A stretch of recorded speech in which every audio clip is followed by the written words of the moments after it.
And we are live. Welcome to Pistons Jack Fan Reacts, where we are back for the second consecutive game discussing a win. I'm not sure Pistons fans thought uh, they would have gotten. It was definitely possible, but the Pistons, they win tonight in LA against the Lakers 117, 114. They sweep the Lakers on the season series. It's their first win in LA since 2017. And honestly, I couldn't tell you the last time they swept the Lakers in a season. It'd probably be going back to like 2014, 15, maybe. So I feel like it'd be close to a decade when the Lakers had those really bad teams around Kobe, but they might not have swept them. And if someone could look it up, go for it. But that was so much fun. I've got my man Elliot joining me in just a second. But yeah, we've got so much to talk about. So excited. Like I said, I got Elliot jumping up with me now. And then the floor is free. Kyle Metz might be jumping on. He's on the East Coast, I think, or at least he's definitely on the West Coast. So I think it's quite late for a lot of you out that way. So he might be joining. But yeah, please DM me if you want to join. But for now, I'm going to bring up Elliot. What's going on, man? Hey, how's it going, Jack? How you doing? Good, brother. Good. Good. That game. Man, another win, man. It feels good. It feels really good. It's reminiscent of, the teams when we had Van Gundy and, not perfect, but competitive around the almost at the 500 mark or at the 500 mark. So it's kind of good just to have some solid Pistons basketball to watch again, compared to last year. It's like night and day. I just love it. I love the confidence now of the guys. Like the body language is different. It's, completely different vibe. It's great. It's good to see. It's crazy, man. Yeah. It is so much fun right now to watch Pistons basketball. I know they had that Jazz loss in the past week or whatever, but like honestly, man, like I can live with the Jazz loss if they're going to come to Phoenix. Cade's going to hit like a game ceiling shot over KD. That Then he's going step to come. back. He's going to put it behind the back, have Reeves looking around like, where did he go? And then finish over one of the greatest players of all time. Like, this guy has to be an all-star. I'm going to lead it with him. Talk to me. Man, I mean, again, like I said last time I was on, just the way that dude has been setting the tone. Like he's known for, people know him for his offense, but the way he has been setting the tone has been on the defensive side. They put him on LeBron James, and he's scrapping. He tips the ball, like LeBron got it back, but he got his hand on it. Then we're getting in the passing lanes. I mean, I love the way he sets the tone on defense. And that's what that's what Detroit basketball is about, getting back to that defensive side. And JB and his staff, man, have really done a good job on setting the tone in that, on that side of the ball. And Cade, man, I'm just proud of that dude. Like he's standing up to LeBron. He's dunking on people. He's getting to his spots whenever he wants to. He's showing us he's here, and he's here to stay. I think the way he sets the tone and runs the offense, and virtually we've seen it now. He scored on just about everyone you can think of. Tatum, Brown, Holiday. I mean, he's real, man. He's here. And he's here to stay, and he's here to let you know that I'm here to play on both sides of the ball.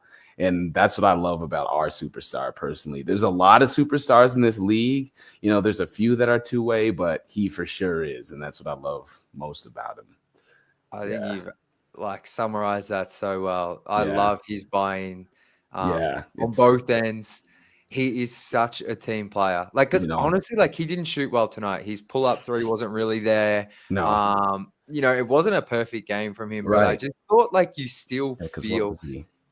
I think he had 20 and 10, but I don't think he shot well. It was like 8 for 21, 0 for 3. He got to the line once, So like it's nothing crazy, but I don't feel like, for lack of a better term, we're getting up here and glazing Cade. Like I think he was you're really feeling like just the superstar kind of, what's the term? Like just aura about him and how Yeah, he carries himself in the two-way play. yeah. I love your points Yeah, about if him. I mean, if the shot's not falling, he's passing it or he's playing defense, getting deflections. He only had 4 rebounds tonight, but I think that's just a microcosm of how everyone else was playing and just the amount of points off of turnovers we scored. That we didn't have to really fight for, as many rebounds in the same way. No one had to get double-digit rebounds. We kind of did that as a team tonight. So that's huge, man. I think he just set the tone defensively. And that after that first deflection off LeBron, here comes Paul Reed tip. Here come like everyone's just getting deflections in those passing lanes. You can tell that was a big emphasis, especially because there's players like Reeves and Russell and LeBron, all of whom are really good creators and passers. So you could tell that in the scouting report, it's like, hey, get your hands in there, and just the deflections and run. So that was beautiful in the first half for sure. Yeah. And I think he had like 7 or 8 assists in the Yeah, first half. Like yeah, the yep. way he's controlling the game on offense is, yeah, it's It's so much impeccable. fun to watch, and Yeah, I think he's really taking it to another level. it Um, Moving on, absolutely, I wanna absolutely. ask you about uh Jaden Ivey and Ron Holland tonight. I thought both had really important stretches individually. I What did you think about their games? Tonight, you're like Ivy, he may be a step below in that star category. Who knows? We don't quite know yet. But the way his body language has changed as well, um, that's a telltale sign to me as well. Like the way he's getting into his step back three and shooting it with confidence, and God, it's coming off his hand so beautifully, swishing it. Like his shot has improved immensely, and that's a testament to how much he cares about the game, how much he works in the off season, and improving your shot is really hard. It's a really hard thing to do because it's all about muscle memory and the fact that he's now shooting, what is he shooting, like what, 35, around 36% now Yeah, compared to he was still surprisingly, even after really struggling just before going out, he was still around like 37%. So it's a credit to how much he's improved as a three-point shooter. Yeah, see, and that's incredible, man. And he's taking more of them. He's now starting to understand how much gravity he has as a driver. As you saw, there's this one play he drove his in the first half. He took 3 Lakers with him. He he threw a pretty cringy pass, but he's starting to process that. That's going to come with more reps. Like he'll start to create for others off of a drive like that. So you saw him think about it, but he thought about it right when he stopped at the baseline. So I can't wait till he starts improving as a passer in that sense too. He's right there. And I think that's the next step in his development. Not only finding another way maybe to score in the mid-range, maybe with a floater. He doesn't really have a pull-up game or anything because he's so fast. It doesn't really cater to how he drives down the lane. But I think the next step for him is to become a good passer off the drive when he has all that gravity. And but I just love how confident he is scoring, and he's really taking that volume scorer role to heart now. You can kind of see when Cade's sitting out, he's not hesitating like he was last year. He was kind of deferring here and there to Bogdanovich and Burks at times, but now he's really taking it upon himself to be that number 2 guy, that second leader, the tone setter of that second unit. And I think long term, if we do get that, kind of Michael Porter Jr.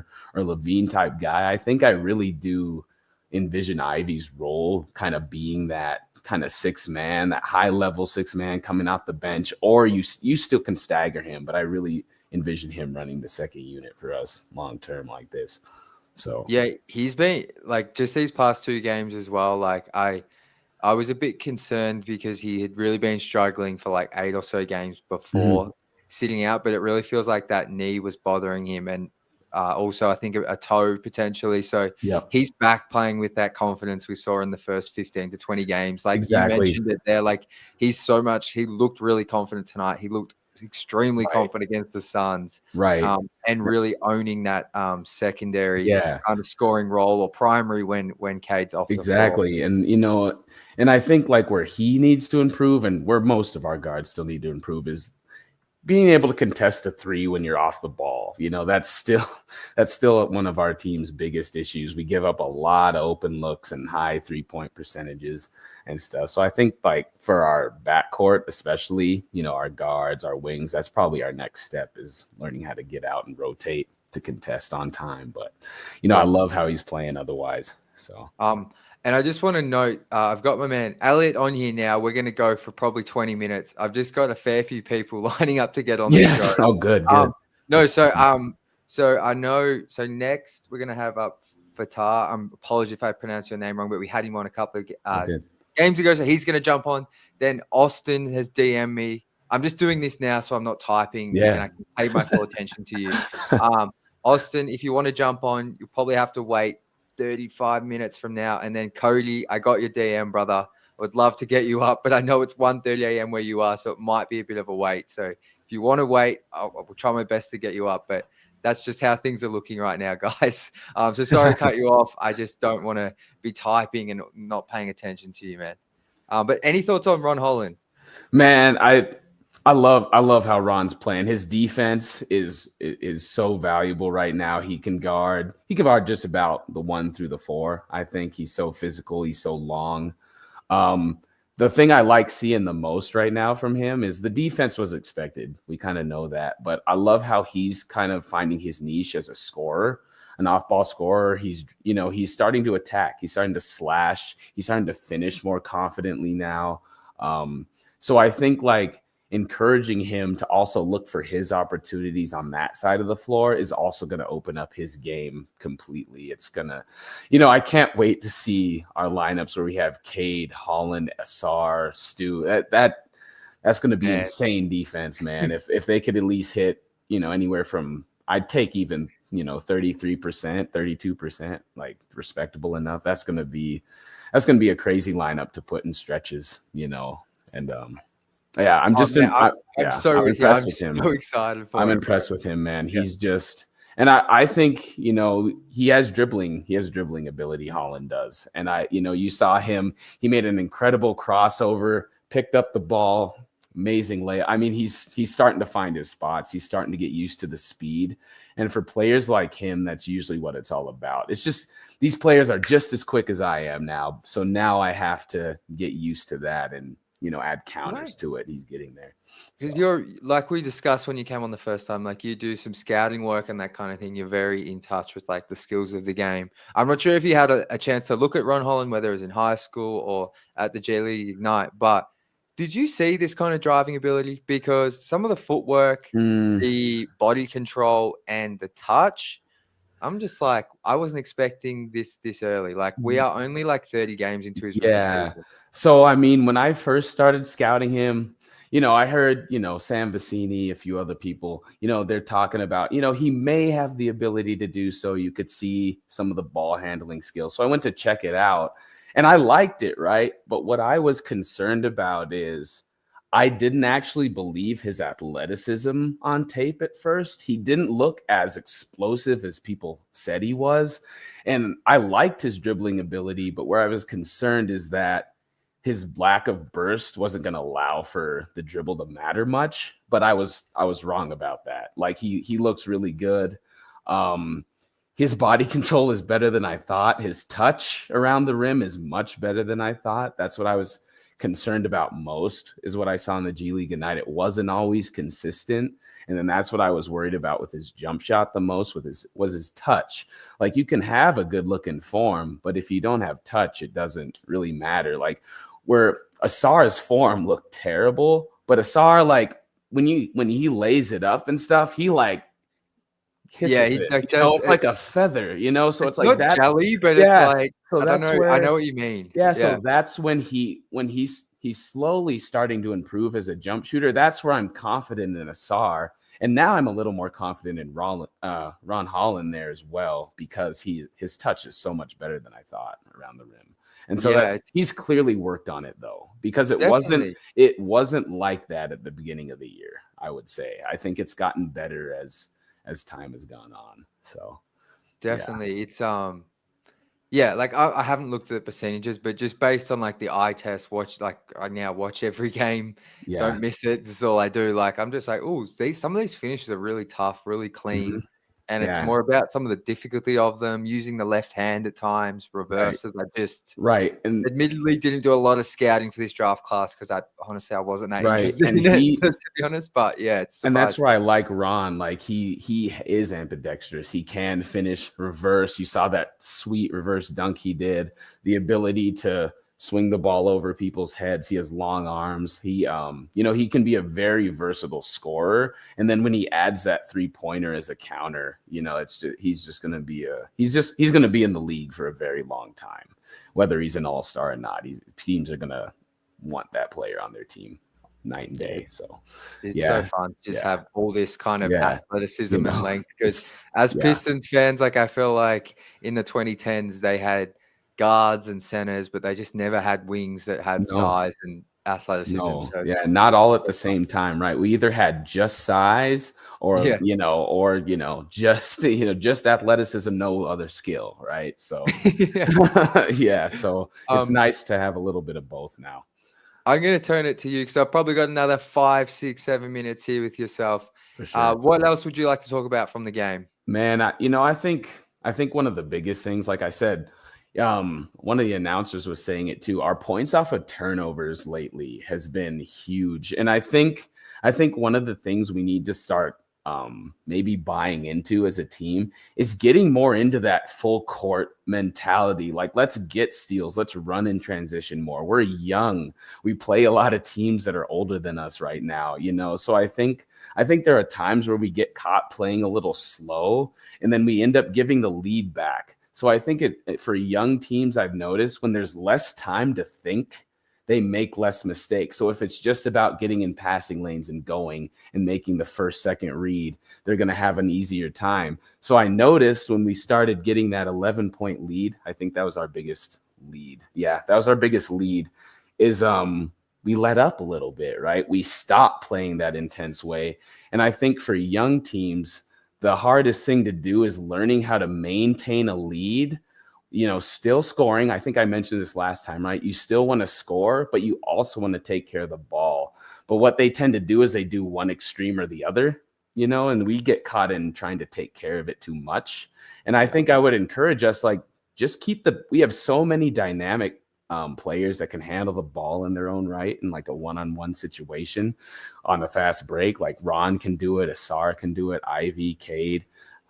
Tobias, he's struggling, but Tobias can even do it when he's going downhill. So it's like we need to take advantage of our ability to attack on the fast break a little more, and I think that would help us maintain leads and finish games off. That's one of our biggest issues right now. Like when we get a lead, we'll kind of give it back, and then we may have to go to OT, like Yeah. with the Heat, or we may have to hit free throws at the end when we shouldn't have to, right?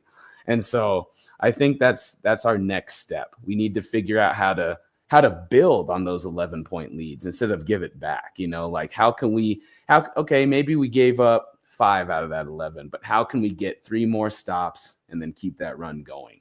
Let's make it a Definitely. 20 to No, 5 run, instead of a 11 to 5 I run. like what you said there as Yeah. well, like about it doesn't just trying to keep it in the middle during these runs, not to Yeah. one extreme or the other. It's like Yeah. you're piling on the like 11 points, 11-0 run in like 2-minute stretch, but Right. then it's those huge swings in momentum that this team just Exactly. seems to has, and it almost happened tonight. Yeah. Can I just quickly ask you, Young did you think teams. that Whoop. shot from did you think that shot from LeBron was going in? We're going to OT. What was your gut feel?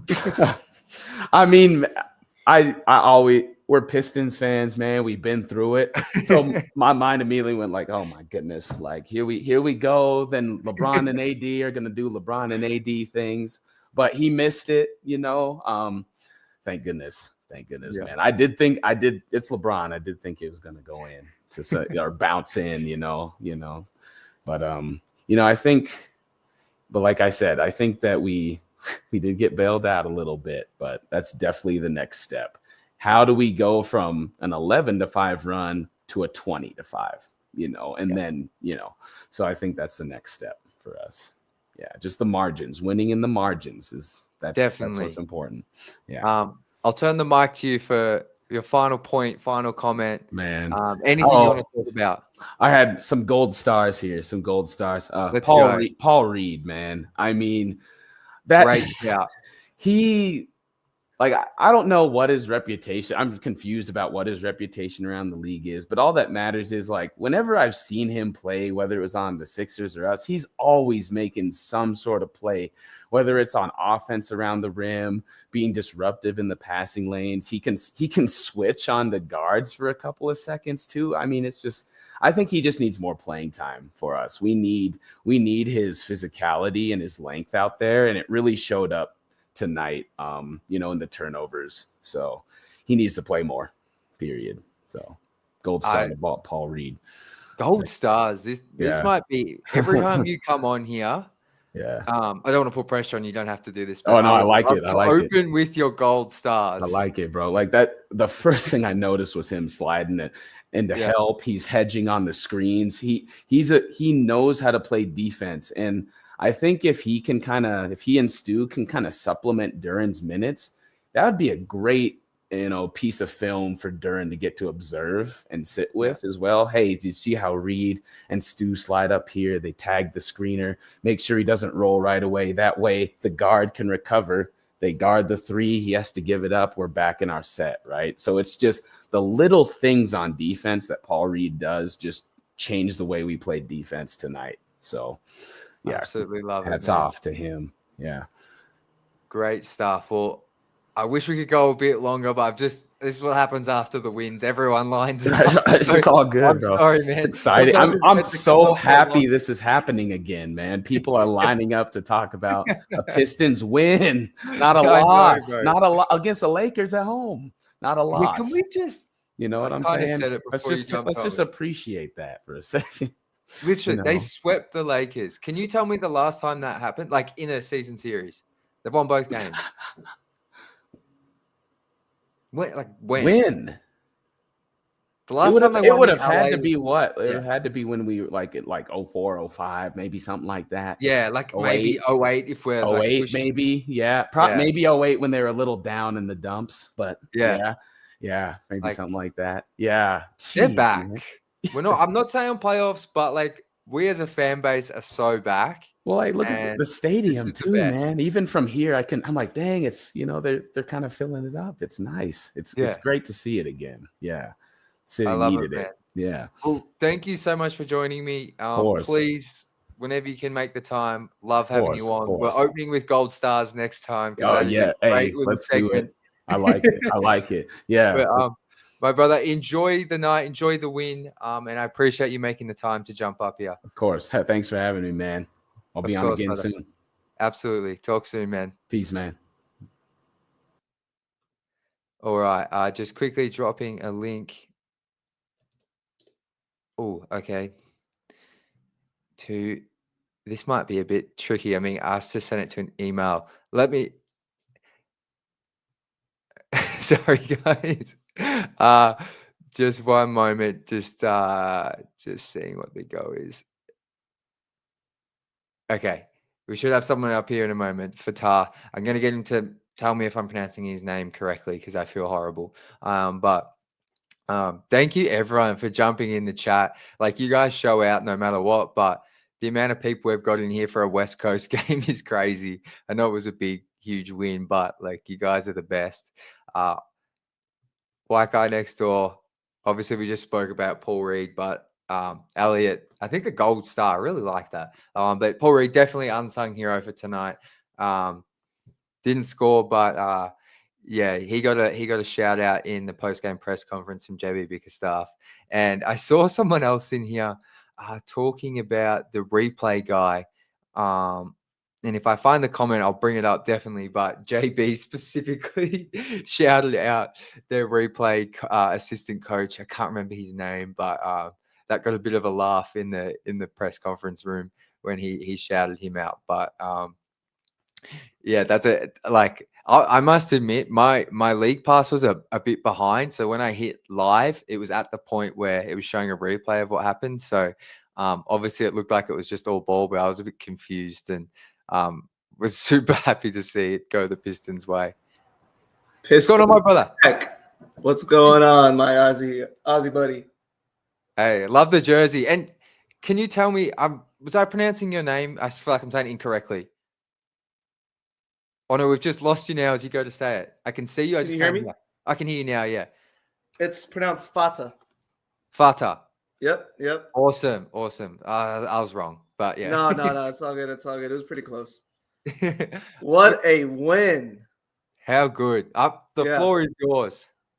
Well, no, I was just gonna answer. 2017 was the last time we swept the Lakers. 2017. I think that was really?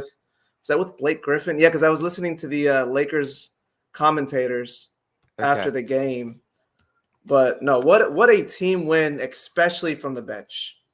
Paul Reed has definitely taken the mantle that was given to him after Isaiah Stewart went down. And I'm not going to lie, I was a little nervous seeing Paul Reed seeing Isaiah get put out of the lineup. Because Paul Reed, when he first started, he seemed a little nervous, a little, didn't really know how to move with the motion of the game. But he started getting comfortable. He got stops. He's a menace on defense. His shot is crazy to look at, but hey, when it goes in, right? It's crazy. What a game. And all my friends are Lakers fans too, so this is even better for me. Let's go. Yeah. That is so good. Yeah. That is so What'd you think about Ron's intensity? Well, we just spoke about Ron, but he's been like one of my favorite players this season, just watching his growth. And then tonight, the defense, the finishing, that reverse dunk, like his energy just in general, he has Malik Beasley is a vibes kind of guy. Ron is as well, for sure. No, it is super fun to watch them play now. And then also, I'm sure everyone's noticed, right? But how smooth is Cade Cunningham now? He's always been smooth in general, but it's just how comfortable he is in the play. And then also now that he's been playing so much with the same guys for so long, I feel like everybody's feeding off of him. And I was like telling my buddy the other day, I'm like, it's not that he's an amazing scorer or he just makes everyone around him a better player. Malik Beasley, Tim Hardaway Jr., Asar Thompson aren't going to be the same players they are without Cade Cunningham, being the general. 100%. Jalen Duran as well. I know he's had his struggles, but he needs Cade. He's actually made visually such an improvement. Yeah. Such an improvement, especially from JD. I think the last couple of games. Yeah, he's definitely been better since coming back. He missed a game about a week ago. And his last 4 games I feel like have been much, much better with a couple of good ones in there. Yeah. Oh, yeah. No, my buddies were actually harping me for potentially betting on JD getting 12 rebounds. And I was like, I'm sure he'll get it. But he did. It was against the Heat. Yeah. No, yeah. I think it was ever since that game, I've noticed his tempo and his energy has just been way, way better. Yeah, and he was awesome against Phoenix. He had 17 and 12, but beyond the box score, his energy was great. He was dunking heaps in the first half, which we know he can dunk, but when he dunks and he's yelling and he's into the game, that's when his energy's right up. Have you noticed his free throws? He's actually been making his free throws. He was perfect from the line today, wasn't he? I think so, yeah. And because he was struggling early in the season, which was weird, but he's definitely been better lately. He looks back to where he was. What was I going to ask you? Oh, no, I just saw your handle. It's like Pistons basketball is fun again. Oh, yeah. It is. That's where I feel like that it's such a simple statement, but I think that's how we're all feeling right now. 2 wins in a row. I don't think anyone expected them to win both of these games. I think we thought they could definitely win one, the Phoenix Suns and the Lakers on the road. But they won both. So let's go. You probably watched the stream from the Pistons side of things, right? Yes. So listening from the Lakers side of things, because I didn't have the Detroit side available for me, they were just harping about how we beat them the first game. But now that the Lakers have been on a 5-game, 6-game win streak, and things are starting to work, and they called who?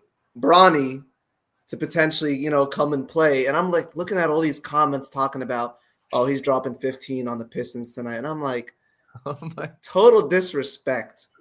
So seeing us just mop the floor, especially in the fourth quarter. I mean, they did come back a little bit.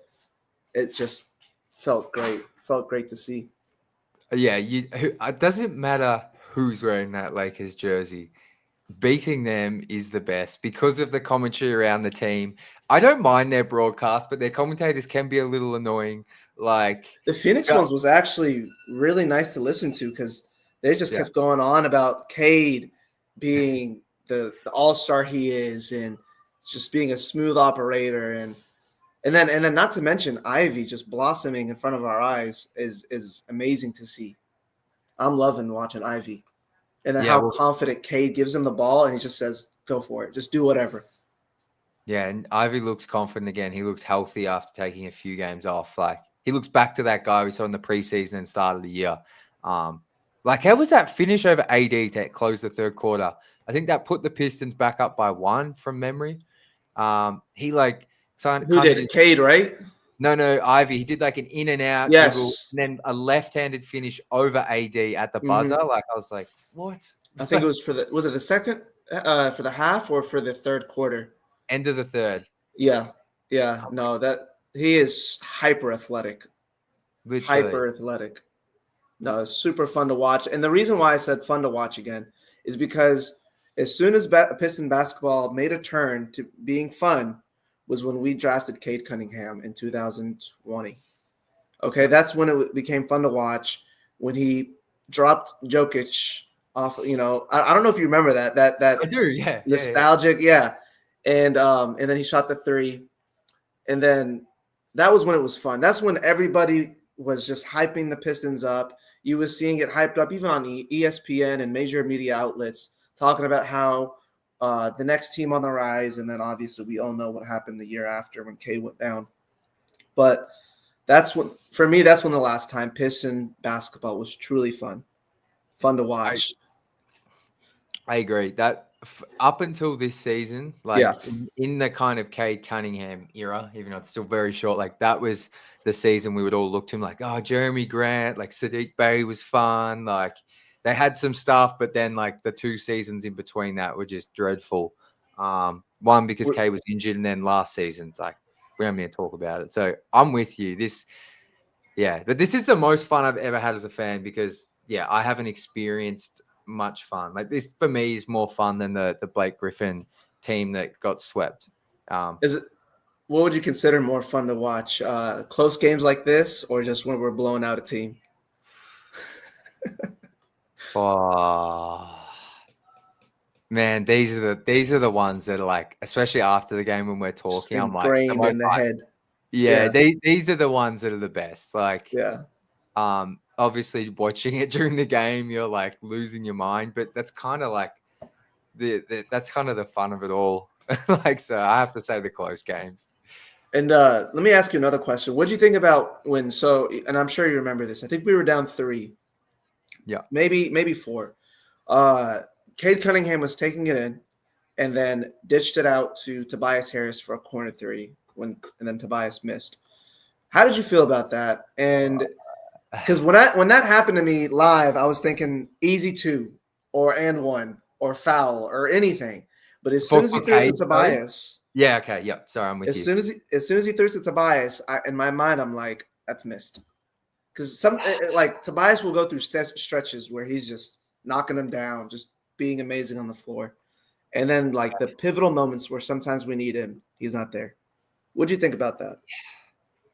Unfortunately, I say this, like your take is right.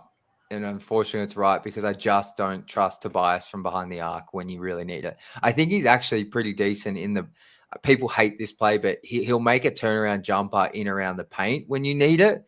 but man, I know he's tough. got the wrist injury, but it's just kind of been how the season's gone. So you're Yeah. right. Like that in the moment, I thought it was a good pass, and I was like, Perfect Tobias, pass. you did it. Yeah. A really good pass, but yeah, there's part of you that knows just with the Tobias we've seen this season, he's not hitting that shot. So it's frustrating, but yeah, I'm with you. Perfect play to make in a basketball game. Perfect Yeah. pass. It was, textbook. But just if it was Beasley, if it was Tim, if it was Ivy, super confident. I wouldn't even think about it. But seeing Tobias, something in me just makes me think that, I don't know. And then also, I've noticed Tobias will sometimes be in his head during the middle of the game. Well, he'll get the ball and he'll just chuck up some wild shot. His step back, not step back, turnaround, fade away that's his shot. That's his technique. I'm not taking that away from him. He hits those. But sometimes he gets in his head where he just throws and chucks up a wild shot, and Yeah. it's a liability sometimes, I think. Perfect example of what you're saying is when I think the Pistons had a bit of momentum. I can't remember the score, but Tobias is streaming down the court. Cade kicks it to him. Early shot clock. Tobias airballs a three from the top of the arc. And it's just like, I know what you're trying to do, Tobias, but I just don't think that's the right shot. And you could tell he was in his head after that. Like he airballed that really bad. It wasn't even close. Yeah. So he's definitely a confidence guy. And I think that's why throughout his career, he'll disappear in games because he's just has a tendency to fade out of games if he's not, firing in all cylinders. But yeah. So I don't know if you remember, but the last time I came on, we talked about Asar Thompson and what kind of role he's taken. Because I think that was potentially was his first game or right before his first game. So what do you think so far? I think it's been 2 weeks since he's been playing for us? I think or so. Back on the floor? I think so I was about to call him Tobias. Asar has been he had that really good game against Miami, I think a few days ago now, close to a week. We had 19 points and he was putting it all together. I think he's still rounding into form. The 3-point shot, I think, is still a massive work in progress, but I never thought it was going to be great this season. No, yeah. But I think he's been, just as a fan, it's so good to have him and Ron both flying around. They are both so quick in transition.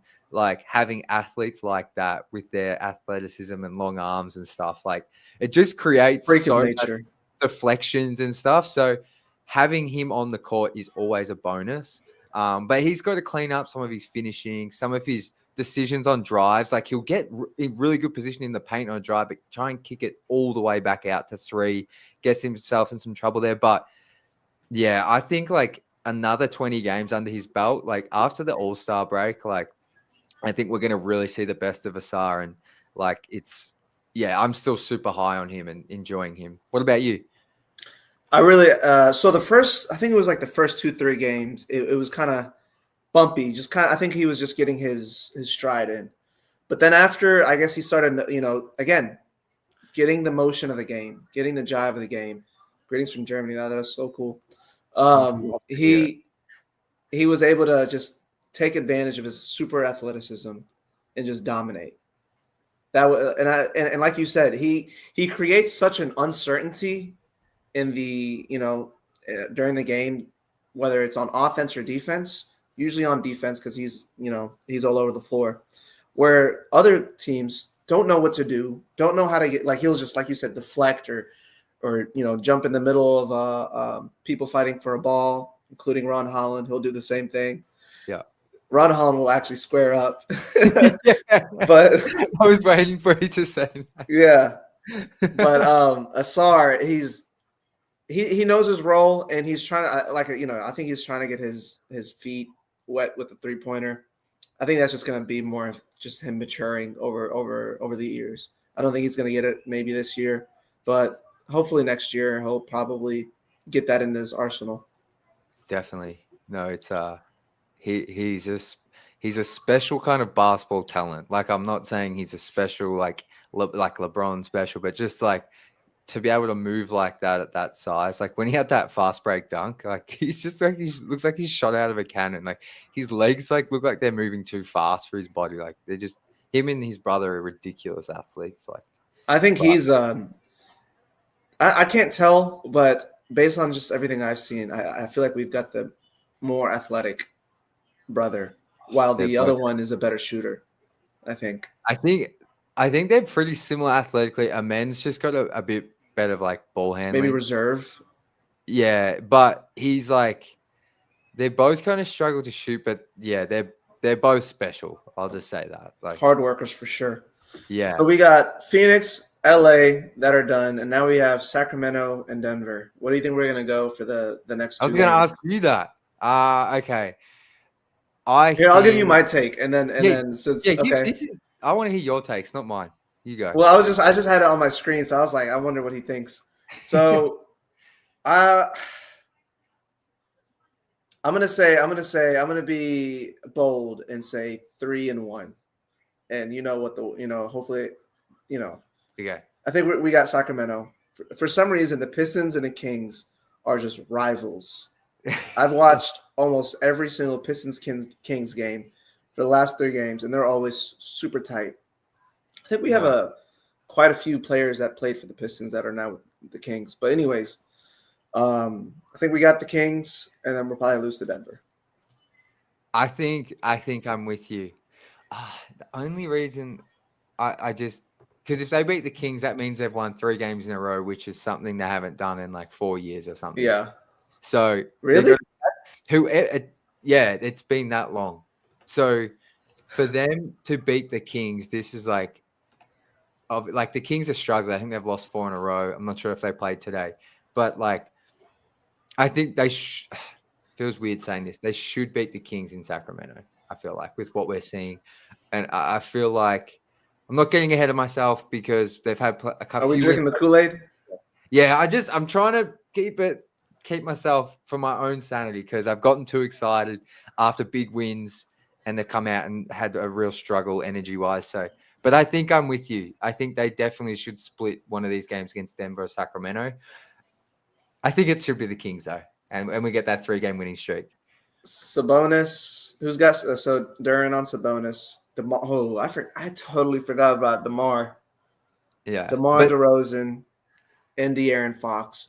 I mean, Fox is the tough cover there. Our bench is killing it though. Yeah, their bench: Trey Lyles, Malik Monk. Wait, why do they have Malik? Oh, I guess he stays on. Okay. Yeah. So I still feel like I know the Kings are struggling, but just because it's in Sacramento, I think it's still going to be a really tough game. But I think they should definitely be able to win that. Yeah, but I'm with you. 3-1 on this road trip. That would be, man. We are cooking.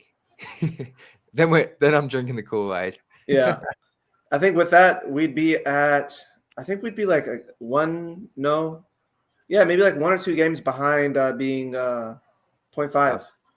Yeah. Well, what are they now? I'm going to quickly check it for us so we can 13. do quick math, and then I'm going to get so they're 13 and 17. So if they split the next one, they go to 14 and 18, which is still really like as ahead of where I thought they would be. Mm-hmm. All right, my man. I'm going to swing the mic to you for your final thoughts. Any questions? Any of that kind of stuff? Well, I think you already know what I'm going to ask you here in a little bit. But what a great win. Cade is, becoming an all-star or is an all-star in front of our eyes. Ivy is blossoming. Everyone's just filled with confidence and everyone's playing hard. Other teams know this now. Other teams are saying this young Pistons team is playing tough. And that was never a thing before. So if the Phoenix Suns said it, the Lakers said it, I think the team before that even said it, that they just get down and dirty. They push, shove in a legal way, I hope. I mean, I think we do foul a lot. Hopefully we can clean that up a little bit more. But I think that just comes with playing physical. But I'm really excited with, where we're going. I think I said that we're going to be, what did I say, 33-ish wins for the season. I still think we're going to get there. We have to get to a point, just like every other team that is where we're at, where they go on like a 5-game losing streak, and it's not, not the end of the world. For us, we have PTSD.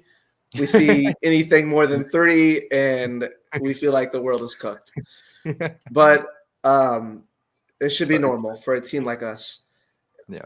Every team in our position goes through things like that, and it's about how we come back and how we react and how we deal with all that. Every game is tight almost. I think the last time we got blown out was, I don't even remember. I think it was. Yeah, I don't know. Was it Indiana? No. No, we beat Indiana. We beat Indiana, but the last time. I actually don't know. See, I have it right here. The Bucks in yes, that NBA Cup game. That was not fun. Yeah, and that was the last time. And I think we rushed Cade back onto the floor. Yeah, I think he was sitting out one game, and then we rushed him back alongside with Ivy potentially.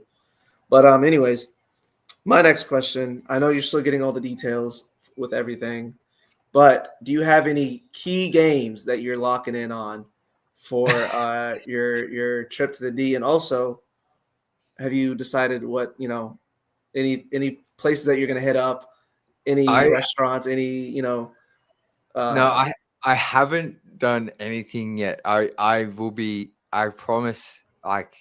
I will let everyone know because I want to meet all of you, and I've had a fair few people reach out to me. But as soon as I have the dates locked in, I can't tell you how much of a surprise this was when they that video that got posted. That was probably a day before they actually posted it. So I haven't even had a chance to gather my thoughts. I'm just so excited to actually be going. But all I can say is it's definitely going to be in January or kind of early-ish Feb. What would be your favorite matchup, though? Oh man, that's what I mean. Really looked at. I know that sounds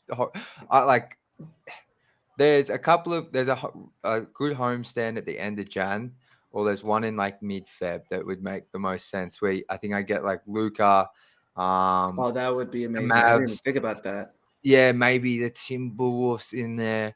But honestly, I'm just so excited to see the Pistons. I don't know, I've just become.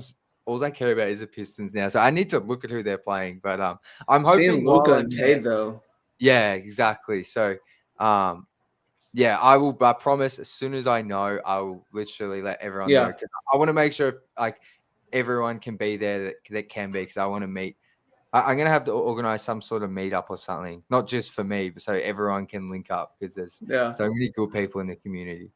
No, for sure. Yeah, so I think I'm going to be hopefully watching. I feel like the Magic has always been a good matchup with the Pistons. If they got their two guys back, Franz and Paolo, they should be back. But that'd be good. Yeah, that'd be a good game. But I know you got to run. You got other fans that I'm sure want to react. Really appreciate you having me on.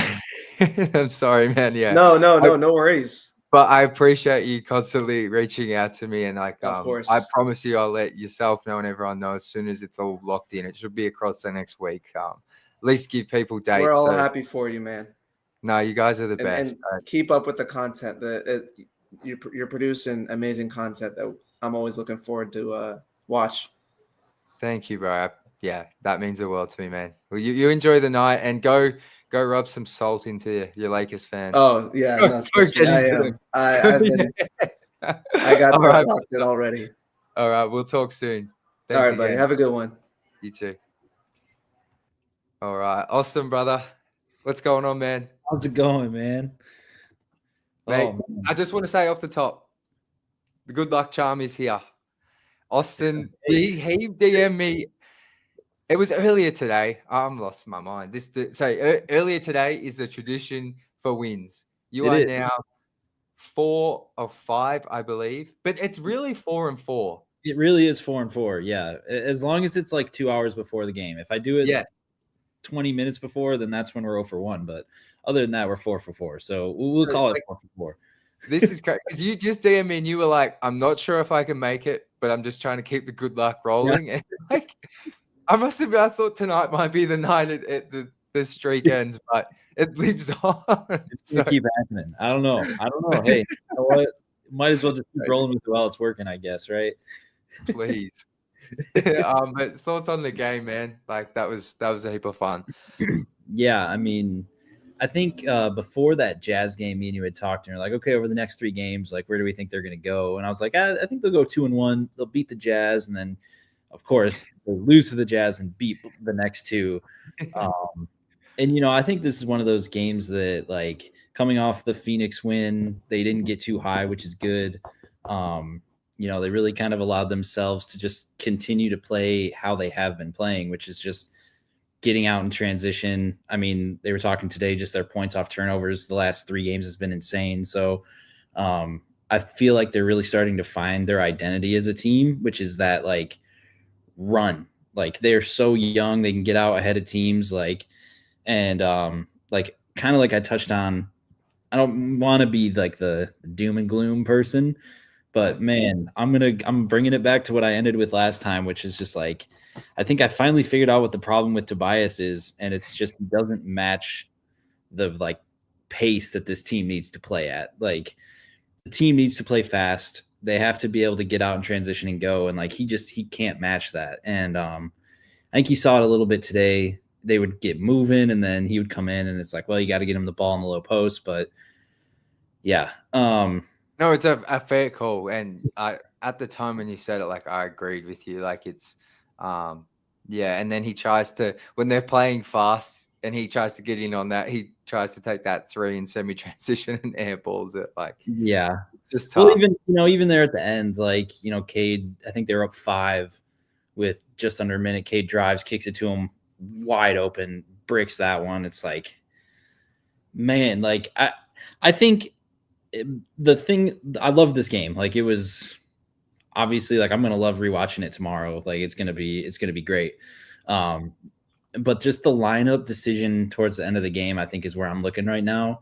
The final possession, I don't remember if he was in on defense or offense, but that final defensive possession with 3 seconds left, when he still had Tobias in and he still had Duren in, and it's like, why do you not have, like, better defenders on the floor for that specific possession? I guess you could call me a pessimist right now, because those are the things I'm looking at. Like, loved the win, but towards that, like, final minute and a half, 2 minutes, like, those were the things I was looking at, of, like, I feel like I don't know. I feel like there's a change coming, and you can kind of see. JB seems to have, no, because you're correct, but JB seems to have, like, a real trust in his starters. Like, he does not, they will come back in when they should come back in. Like, he will let guys play if they're playing well, but when it's, like, at crucial times, like the end of the game, it feels like he normally just goes back to his starters no matter what. It's like how he won't change the starting lineup to open games, even though, outside of the Phoenix game, they've kind of started slow in most of the games recently. So you're right to call that out. And someone else had a comment here in the chat, which I'll try to bring up. But yeah, I'm with you. I think you're being pessimistic.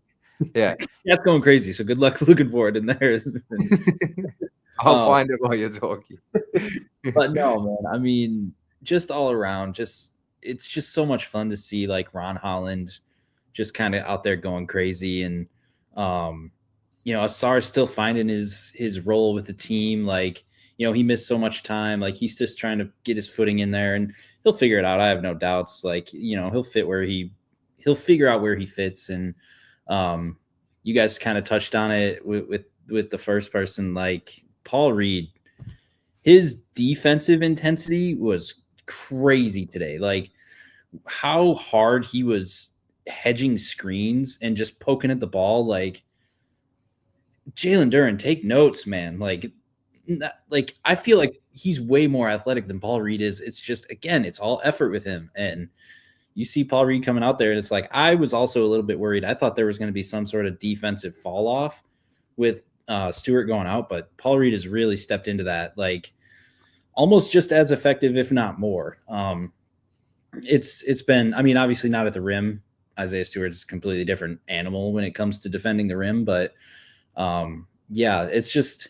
it's great to see, because I think at the beginning of the season, when JB was running these, 9-10 man rotations, it was like, everybody was like, man, what's he doing? Like, why is he playing everybody? And I think now you're starting to see everybody that's playing is contributing in some kind of way. And again, today, didn't look at the final box score, but I mean, how many people scored in double figures? Like, Yeah, I'll bring it up, but it's a great call, and I can't find anything in the chat. You're right, it's going off. Like, I appreciate everyone in there, but someone did shout out it being a total team effort. So tonight they had 1, 2, 3, 4, 5, 6 scorers in double digits, and then they had 2 guys at 6 and someone else at Asar at 8. So 7 double figures in double figures last game, 6 this game. So real team effort. So great point from you there. Yeah, I mean, just all around, just it's great when they can do that, especially on a night like Cade has a pretty tough night shooting the ball.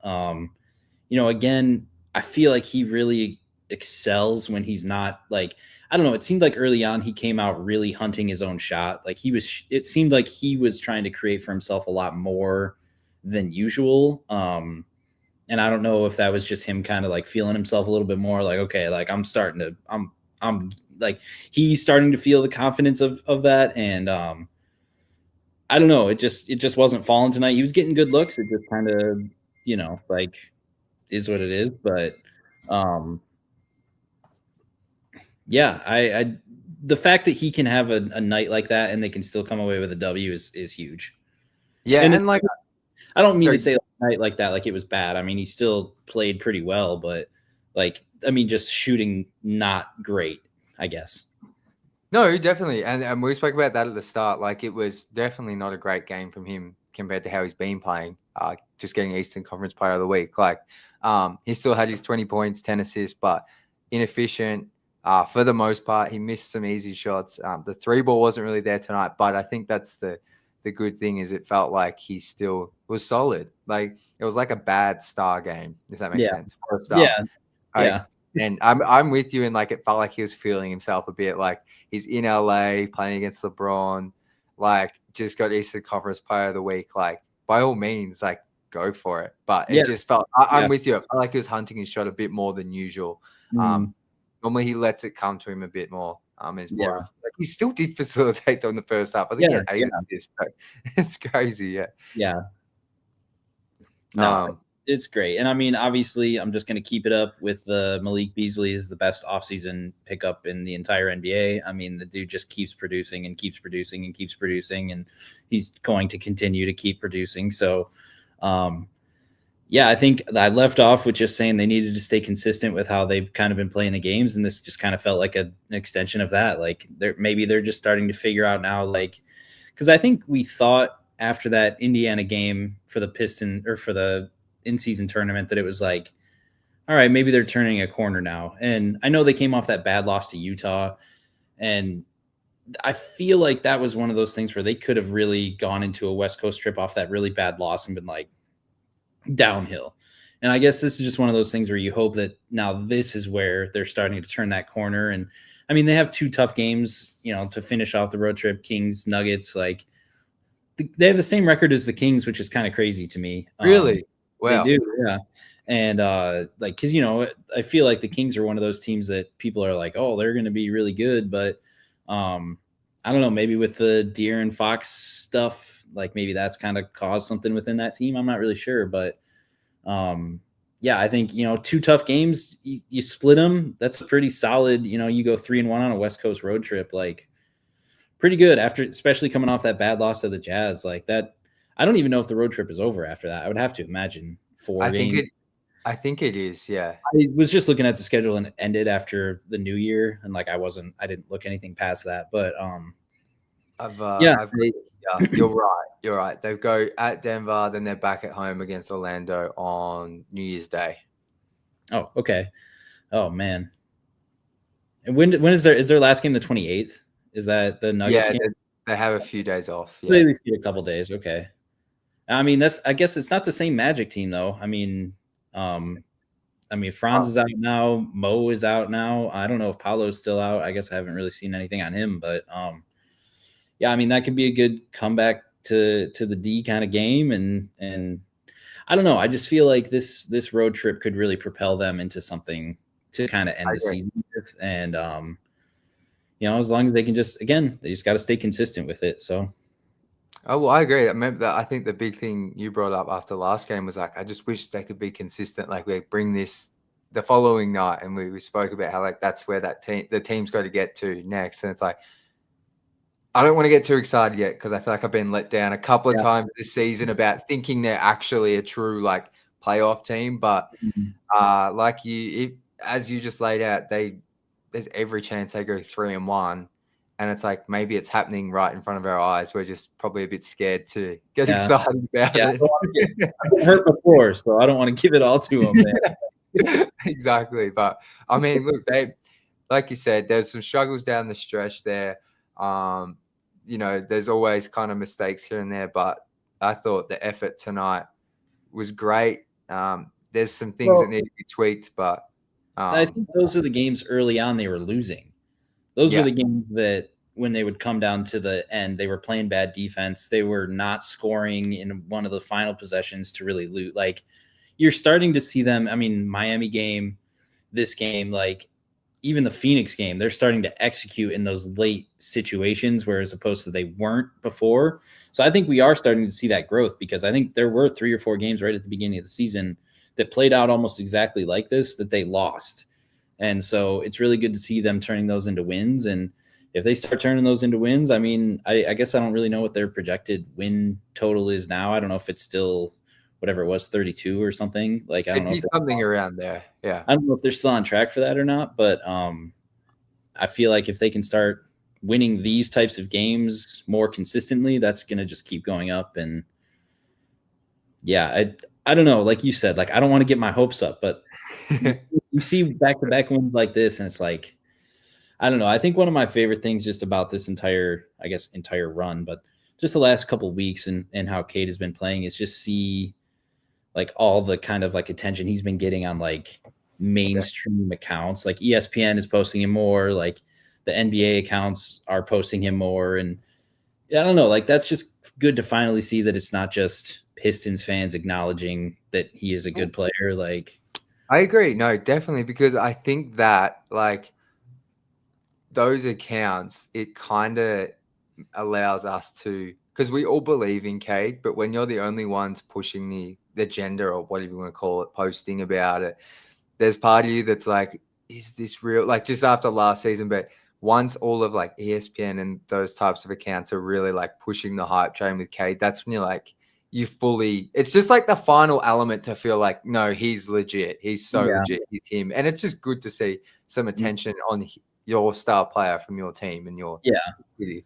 And you can see why. I mean, I understand why they weren't doing it before. Like he played for the Pistons, who were the worst team in the NBA for the last 2 seasons. Like I understand not wanting to promote the worst team in the NBA. I kind of get it.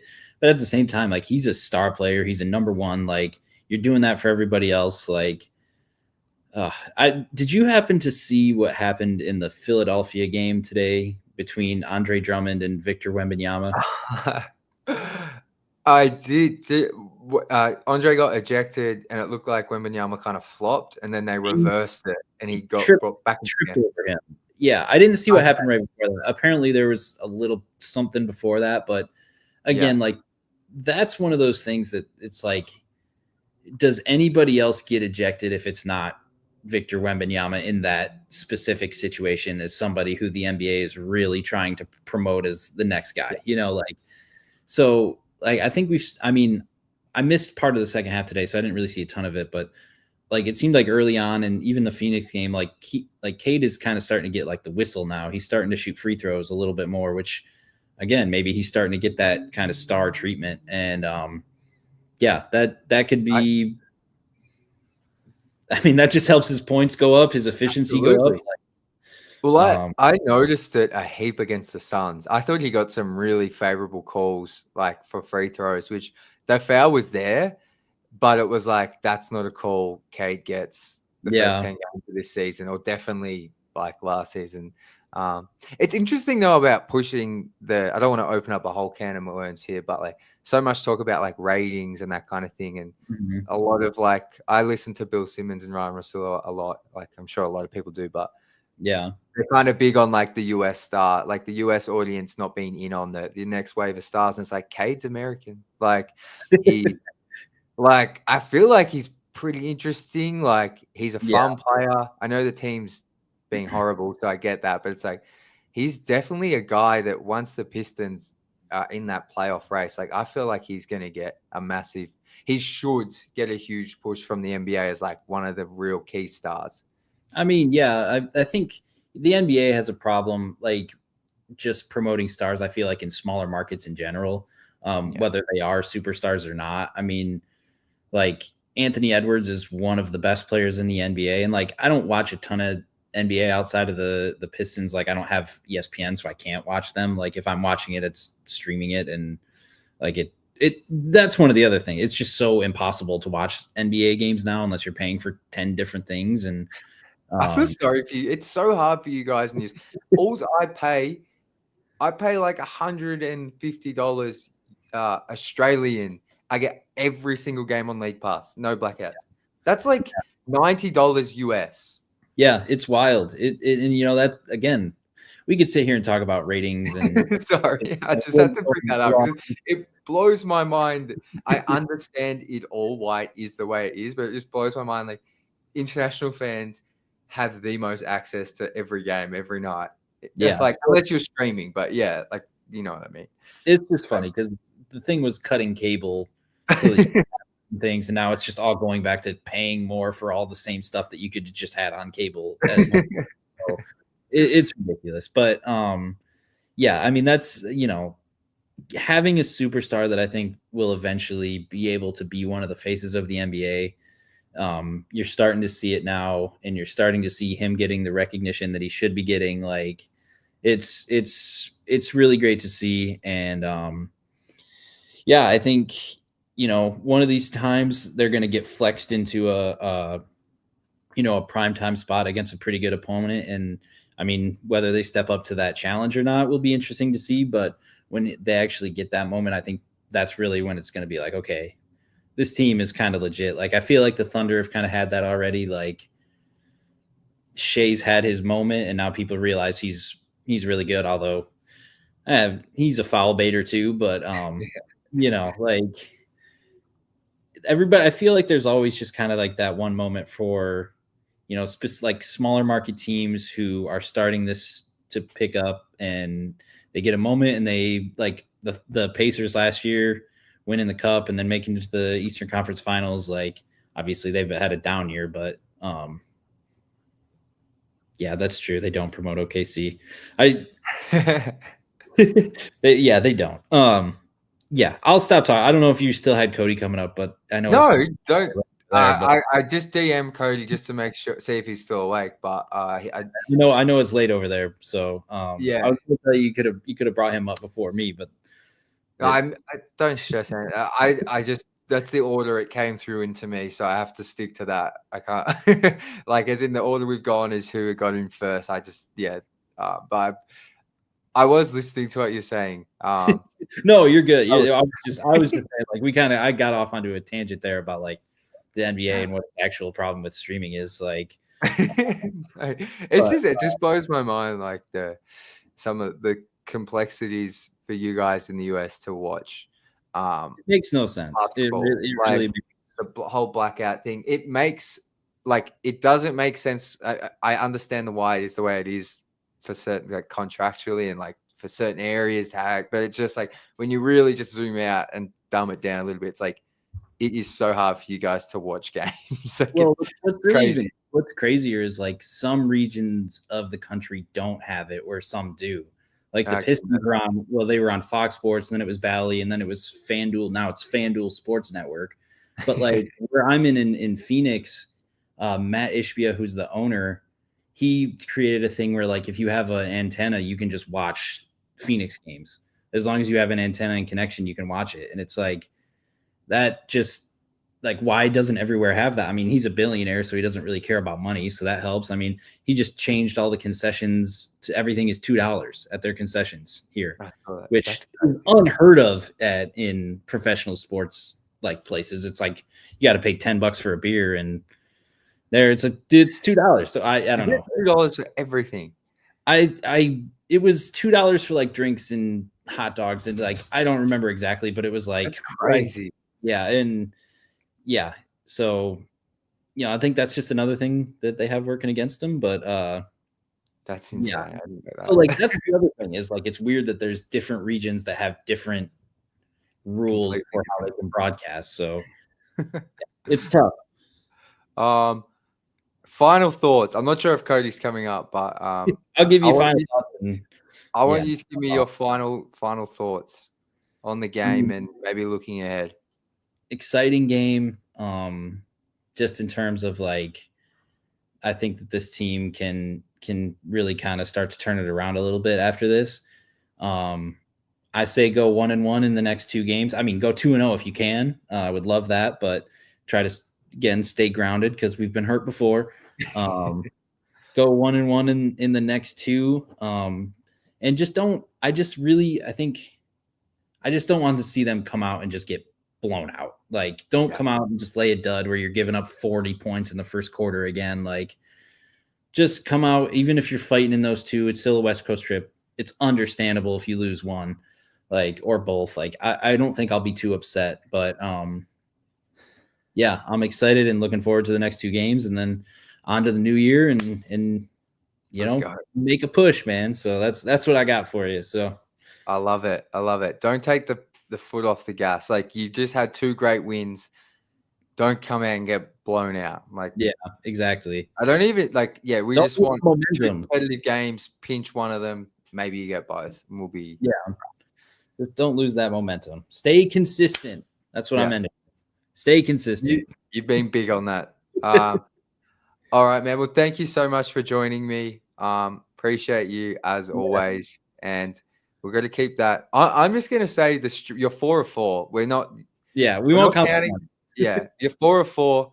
I want you to keep that going as much as you can, because I absolutely love those messages. That might just mean you have to talk to me every night. I don't know if you want to be doing all that. I'm down for that. I'm down for that regardless. But yeah, thank you so much, brother. You enjoy the rest of your night. Appreciate you, man. All right, catch up. See ya. Bye. All right. Look, I would not blame Cody for going to bed. I don't think he's responding to me, and I do not blame him.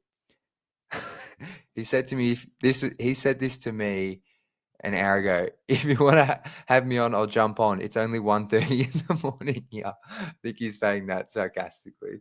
So that would mean it's 2:30 in the morning for him now. So I don't think Cody's going to join. This chat is off its head, guys. I don't know if you've heard if that's just an Australian saying or not, but basically it just means it's crazy. You guys have showed out. I appreciate all of you. I don't even know where to start because you're all talking to yourselves. I'm going to shout out Alan here. He's made the switch up. Pistons make me smile instead of weep. So shout out to him. I know he's on holidays right now, still watching every minute of Pistons basketball because he's a sicko like all of us. Shout out to you, Nuggies, 2-0 since inviting Jack. Let's keep the streak going. So they're looking good. They're looking good. Sorry, I just seen another comment. You guys are starting to get crazy in here these days. What else we got in here? Couldn't have said it better myself, Jaden Ivey enthusiast. I love this team too. I'm having so much fun with this team. Like, Cade obviously is the headliner in terms of like him feeling like he's taken another step in the past couple of weeks. Obviously getting player of the week and getting that national recognition. But I love this team. Like, whether it's Ron Holland, like looking to fight guys, whether it's Ron Holland stealing it, taking the length of the court and finishing, Tim Hardaway Jr. getting hot, Malik Beasley being Malik Beasley. Every single player are just any minutes they get. Like, there's even with Tobias, and I'm going to defend him. Like, he made a really, really key turnaround post up in that fourth quarter, and he's done that a few times this season. Understand the disappointment with him, but like every single player on this team, I'm loving it all. So well said, Jaden Ivey enthusiast. You guys are on one tonight. I can't read some of these. Just know I'm scanning through them now. And it's very funny. There's some stuff in here about the commentary. As in Blaha Scenic, yes, Blaha, we need new blood. Well, I don't think George is doing any of this road trip. So yeah, it's a tricky one. I think all of us in here have only ever had George as the play-by-play guy. I'd be surprised if there's someone in here old enough to be before him. But yeah, I like Johnny Kane. I think his energy's good. Like I like his reactions. They actually make me laugh, some of them, but I think his emotion is awesome. You can tell he really cares and cares about the players. Maybe some might say he's too much of a fan, but I don't know. As a diehard, passionate fan myself, I can't complain about it. I like it.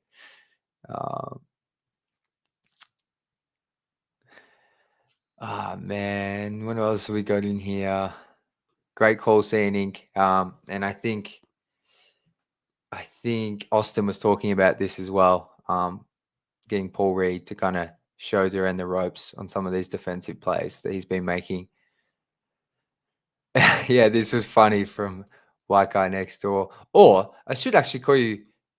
Actually, maybe you DM me because I actually know who you are. White Guy Next Door, but I don't know. I don't want to reveal your actual name, but and you did DM me the other day, so I do know who you are. I'm not going to say your name just in case you don't want people to know it. But this was funny. I posted this on probably easy to find it on Instagram. I posted it. This is Malik Beasley called out AD. As you can see here, Beasley goes, just because you say, I don't mean it's a foul. And that's because AD was like kind of screaming and he got the free throws, but that was hilarious.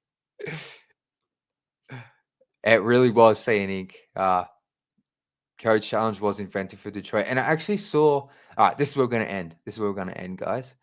Because I'm just rambling a bit here now. Okay. White Guy Next Door, once again, do what I trust your math, but I recorded today with Hunter Patterson from The Athletic. That'll be out for you guys in the morning. We had like a 40-minute chat. He's a great guy, and we were talking about JB's challenges and the idea of potentially doing a story about it because he's just so accurate on these. So, but we weren't sure where to get the stats. So White Guy Next Door has come through. And he says, I started keeping track of the challenges now. After tonight, we have 15 of 23 on the season. Good for 65%. Slightly above league average, which is 59%. How have you got the league average there? Are you tracking every team or are you just making these up? I'm trusting that these are legit, but I thought he'd be closer to like 75 or 80. But as you can see, he's definitely above average. So thank you for that stat. That's really helpful. So I appreciate that. All right, guys. I think that's going to do it. I know it's late for a lot of people here. So yeah, the mercy when Johnny does this, it makes me laugh. I love it. All right. I trust you. I just wanted to make sure because it's such a niche stat. I was like, I couldn't tell if you were playing with me or what. I appreciate the love. We had some really good guests on tonight. Yeah, there's been a fun show, really fun show. I'm gonna wrap it up here, guys. But thank you. Okay, this is it. Pistons next. I gotta shout you out because you're always in here. 13th win last season was March 13th, which is crazy. Yes, I'll never get tired of that stat. Please bring it up after every win because I mean, I guess we've only got one more game to bring it up before that. It's no longer relevant, but yeah, please bring it up for the next win at least. But thank you, Pistons next. And thank you to everyone that tuned in. Crazy stream, crazy fun stream, crazy chat. You guys are the best. I feel like each and every stream, we're just everyone's getting a bit more loose in the chat and it's just making it all the more enjoyable. Go and enjoy the win. Go and get into some Lakers fans and let them know that Detroit basketball is back. And yeah, enjoy your evening. And as always, go Pistons.